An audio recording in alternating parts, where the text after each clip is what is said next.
Warning: All Things Crime is a true crime production that may contain violent or disturbing material.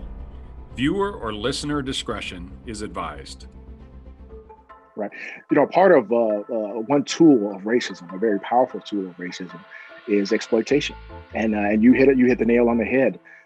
They take the image of someone being poor, being a person of color, and they put that image against a big buff police officer with a gun and a badge, and they send it out to the public. And that's all they see. How can this poor homeless person hurt somebody? And then you got this police officer policing somebody because they're homeless, which is an absolute falsehood. In my area, it's not a crime to be homeless. It's not a crime to be paranoid schizophrenic. It's not a crime to be bipolar. But when you're the boots on the ground and you've been there for 23, 24, 25 years, like I have, you recognize and understand that no, I'm not here to criminalize someone because they're homeless, but I recognize that left unchecked, there's a criminal fallout within the homeless community that does a lot of damage.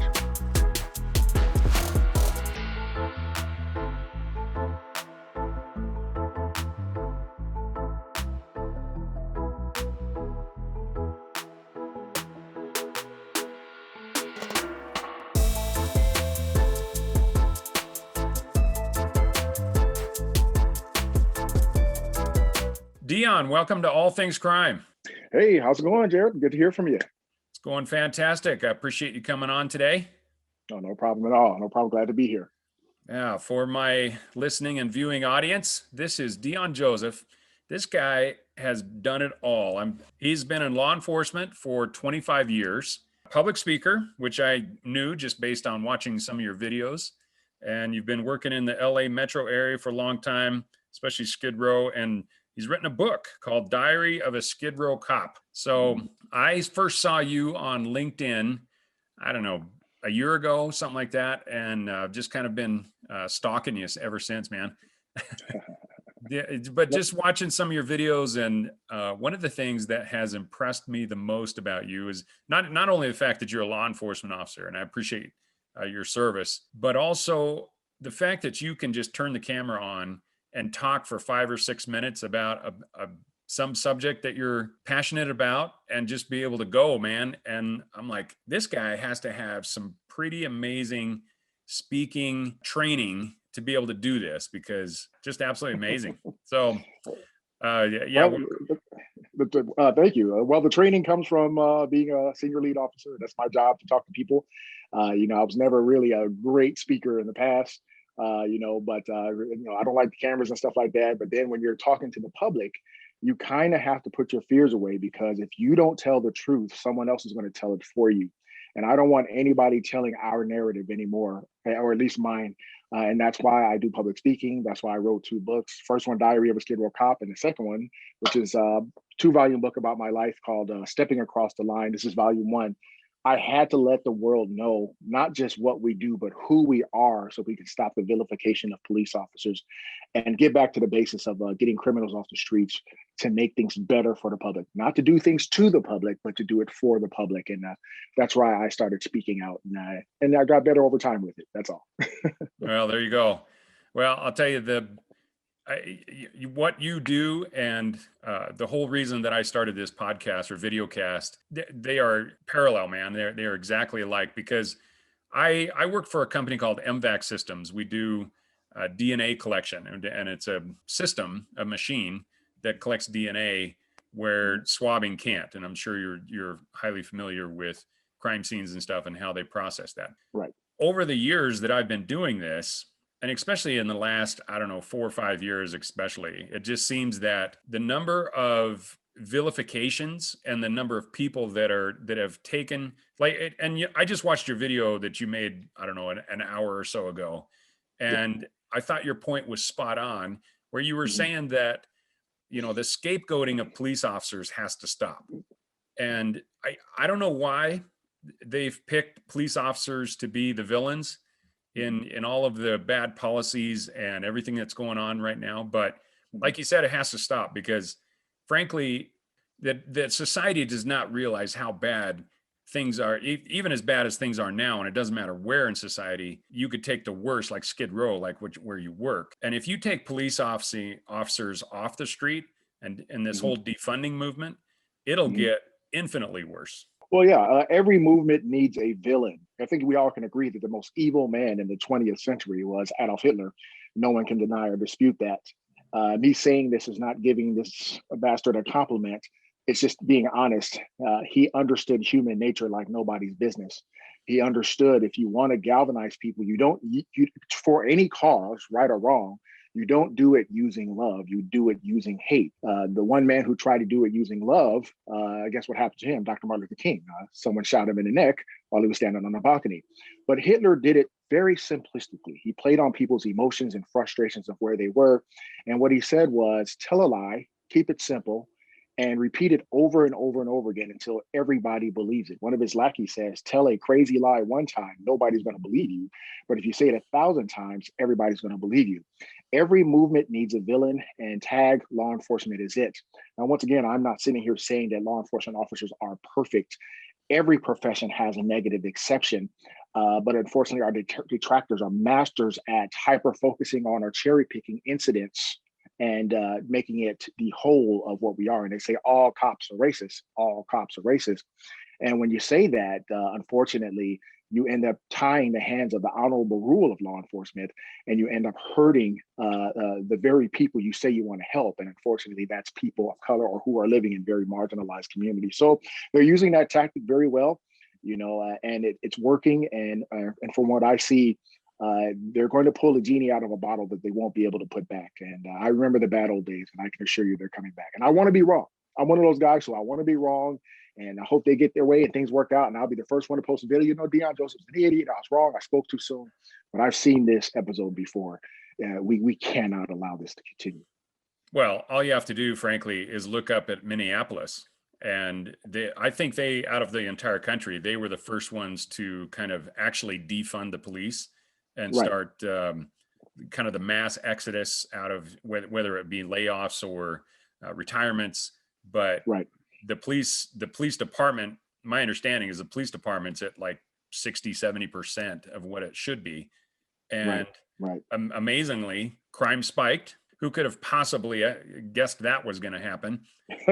And Oh, and then all of a sudden, the very city council that was screaming and yelling about defunding the police and replacing them with social workers, de-escalation type people, mhm. all of a sudden they're allocating millions of dollars to beef up the police agency again.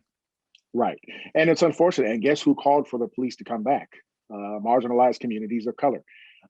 They're listening to the loud, small voice, the voice that's dominating the microphone right now because it's about career survival for a lot of them. This is where everything's going. This is where the money's going. And these people now have power to get me removed from seats. So instead of thinking about their constituents and their safety, they're thinking about being part of the whole woke culture, woke narrative, and being the acceptable narrative and keeping their jobs. And unfortunately, people are dying as a result. And it's really heartbreaking. As I said in the video I posted earlier, I just had 2 homicides in 3 days where I work. If you would have seen the young lady who I saw catch a bullet for something she didn't deserve, and the look on her face, and the frustration of seeing video after video and talking to officers all across the country who are saying it's out of control and we can't fix it. And then to watch the same politicians, it's not just happening in Minneapolis, it's happening in lower forums all across the country where they make policies to tie your hands, take away your resources, change the laws to give criminals the upper hand. And then when their policies clearly fail, they call chiefs of police, commanders, captains to the table and say, why aren't you doing anything about it? And I try to tell the general public, we're doing the best we can. They said they didn't want violent criminals out, where it seems like every violent criminal I arrest is getting out the next day. It's just really a disheartening situation for the entire country, especially for big cities across the country. Yeah, I'm not sure how you guys are well, and that's why morale is so low. Most officers are not as vocal as you are, to be honest, and I wish they were, because there's nobody that can talk with the same passion and the same understanding as Mhm. guys like you, because you're down Right, in there, you're actually working with these people that are being, like you said, being affected the most by these right, policies. And to me, it's the saddest thing you can have is the already marginalized of society are the ones that are always going to receive the brunt end of the worst part of this, because criminals don't automatically go into the neighborhoods of some of the Congress people that are in No, Washington D.C. They no, go straight back to where they were originally arrested, right. and all of a sudden, now that there's no repercussions, Mhm. they just have free reign of the area, and it actually, I think it actually emboldens them. Oh, absolutely, absolutely. I for the last 15 years, it's been my goal to really try to educate the public. At my job, at the time, I had the freedom to really bring in college students. A lot of this stuff starts on the college campuses where they're being fed one narrative, and we had some really wonderful professors who wanted to give their students another side. That doesn't happen anymore, but years ago, I've taken out 3,500 college students and I spent about 2 hours with them. And in 2 hours, I completely erased 2 semesters of indoctrination. And through telling them the truth, one example is I'll show them a map of the area I work. And in my area, there's like 5 different areas within my whole division. And I show them the top portion of my area where there's a few burglary for motor vehicles. I'll show them the west portion where there's some thefts. I'll show them the east portion where there's some car break-ins, and then there's lower portion where there's a couple of GTAs. And then I'll show them the center where I work, Skid Row, where there's so many dots on the map where you can't even see the white of the map. And I asked those college students to come up one by one and say, okay, right here, this area accounts for 40 to sometimes 45% of all crime consistently throughout the year. Accounts for 50 to sometimes 60% of all the murders that occur in this whole 4.5 mile radius that we work. Okay, I'm going to ask you, where would you put those resources? And these are woke college students, right? And each one of them came up and pointed to the center of the map and said, we put all those resources right there. And then I would ask them the question, are you a racist? And of course, they would be offended. No, of course I'm not a racist. But about 85% of the people that live in that community are African American. Why are you down there with 50 officers and arresting so many Black people? Well, that's not why I put them there. And I say, stop. That's not why we put them there either. We Right. put them there because the data drives us there. When we're averaging 20 to 30 violent crimes a week in one particular area, it doesn't make sense to put all of our resources in Chinatown. See, there's this whole theory of equity. Well, if there's only 5 cops in Chinatown, there should only be 5 cops in Skid Row. But that is ridiculous. You put the resources where you're bleeding the most so you can stop the bloodshed. And these are the variables, these are the variants that don't get added into the equation of equity and policing. Once again, I'm not where I am. And cops aren't in the south side of Chicago or Baltimore, or New Orleans or Houston because of the color of people's skin. We're there because if we're not, people die, and that is a fact. And that's not racism. No, in fact, I almost think it's more racist to not put the resources where they belong, because then Absolutely. the people that are actually there are the ones that are suffering. To not help people that are suffering, especially if Yeah. you're, I don't know. To me, it's this whole racism, reverse racism. It's part of the, what do you call the culture where the politicians are using the suffering of other people to There's further their agenda. And to me, it's the worst type of politicians, because it's like, you know what, do things for the entire community, but right, most importantly, focus on the area that needs the most help. And right. for your area, obviously, if you're able to take a map and look at it and just say, yep, that little center right there is where 85% of the crime happens, that's where 85% of the resources need to go. Right. Part of one tool of racism, a very powerful tool of racism, is exploitation. And you hit it. You hit the nail on the head. They take the image of someone being poor, being a person of color, and they put that image against a big buff police officer with a gun and a badge, and they send it out to the public. And that's all they see. How can this poor homeless person hurt somebody? And then you got this police officer policing somebody because they're homeless, which is an absolute falsehood.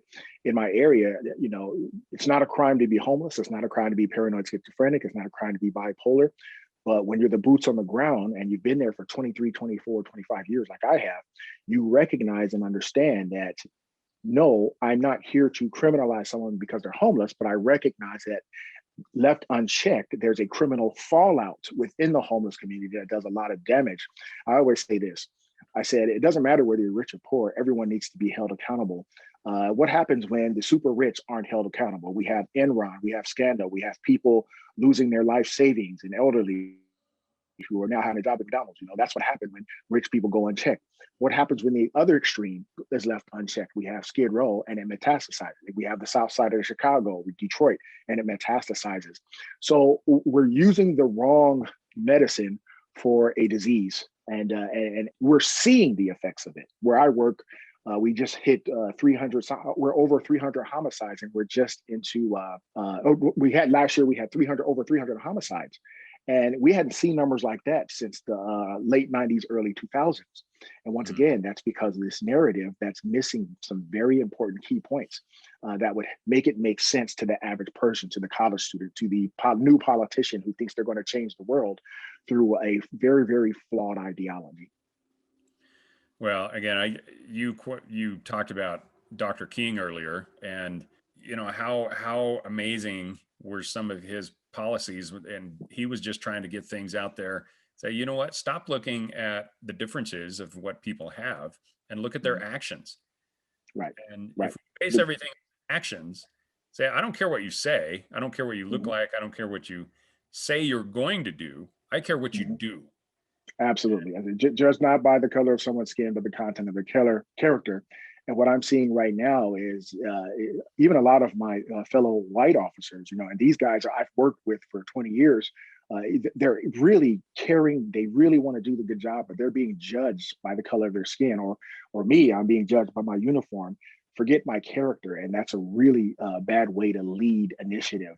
Once again, I'm not denying that there's a negative exception. Look, you're talking to a man who reported 2 acts of misconduct on my job, and I didn't bat an eye. Look, there is a negative exception, but when we focus on that, we cherry pick on those negative exceptions, and we paint the whole honorable rule: 700,000 men and women were brought, and use us as some kind of catalyst for a movement. Once again, we're already seeing the fallout of that, and it's already starting. And I just haven't seen one politician who was brave enough to say, I think we're getting this wrong. Let's pull back a little bit. And because everybody needs to be at the table: police officers, firefighters, mental health workers, especially for the things we deal with. Where I work, there's a high percentage of individuals struggling with mental illness. Now, once again, I told you, mental illness is not a crime. I'm not going to criminalize you because you're bipolar, paranoid, schizophrenic. But the variable our advocates and politicians leave out is that when their mental illness goes unchecked and they end up self-medicating on crack cocaine, methamphetamines, and spice and hard drugs like that, that's when their problems metastasize and they grow 100-fold. And that's when a bipolar person or paranoid schizophrenic becomes a police problem, when they're hurting themselves, or even worse, which happens often, they're hurting other people. They're hurting other people. And this is a reality that doesn't get talked about because I guess they're a protected class. We can't say the truth about a protected class, but the laws need to change, and we're the front line. So now what's the saying now? Oh, we need to send mental health workers. We've done that before. In 2014, I was the catalyst for an operation where they had police officers and mental health workers and DPS workers and elder abuse workers working side by side. Okay. First, they tried to keep the police out based on that false narrative that we were the bad guys. And guess what? The first day they went out, they were only able to get 2 people into the programs. That's ridiculous with all the resources they had. So the next day, me and 3 of my partners says, we're going to bombard this thing. We're going to be a part of it no matter what.